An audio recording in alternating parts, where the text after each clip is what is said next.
আমি ফুৰিবলৈ আহিছোঁ দেই, বিহু বহাগৰ বতৰ, সেইকাৰণে সকলোকে পৰিয়ালৰ সকলোকে সময় উলিয়াই অকণমান হ'লেও দেখা এটা দি এয়া আমি আহিছোঁ সোণাৰী গাঁও, কাকপ জানৰ সোণাৰী গাঁও।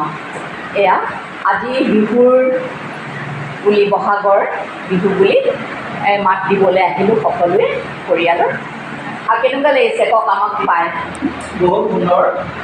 আমাৰ দেউতাৰ পুৰণা বংশ আমাৰ এইসকলে আমি বৰ্তমান নতুন প্ৰজন্মই আমাৰ যিটো কৃপা এই কৃপাটো আমি পাই পেলাই যথেষ্ট আমি আপ্লুত হৈছোঁ।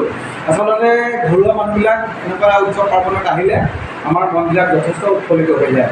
আমি যথেষ্ট আনন্দিত আছোঁ সকলোকে লগ পাই নিখিলা নব ভিনদেউ আৰু বিশেষকৈ আপোনাকো পালোঁ। আমি যথেষ্ট আজি ভাল লাগিছে আমাৰ মনটো। সঁচাকৈ সেইকাৰণে লগ পাব লাগে, সদায় মিতিৰবিলাক সদায় বহাগৰ সময়ত বিয়া বাৰু তেনেকুৱাই লগ পোৱা হয়। আৰু এয়া মই ধুনীয়াকৈ পৰিৱেশটো দেখুৱাই দিছোঁ। তেখেতেও যথেষ্ট ৰাইজৰ লগত কাম কৰি আছে আৰু তেখেতৰ বহুত সন্মানেৰে এয়া বিভূষিত। খুব ধুনীয়াকৈ মই আপোনালোকক পৰিৱেশটো দেখুৱাইছোঁ। আৰু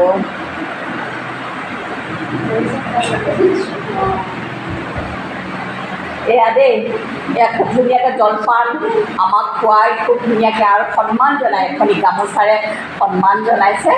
সেইকাৰণে ভাল লাগিছে সকলোখিনি লগ পাই। কেনেকুৱা লাগিছে বহাগৰ বতৰ? ভাল লাগিছে, ভাল লাগিছে আহিছে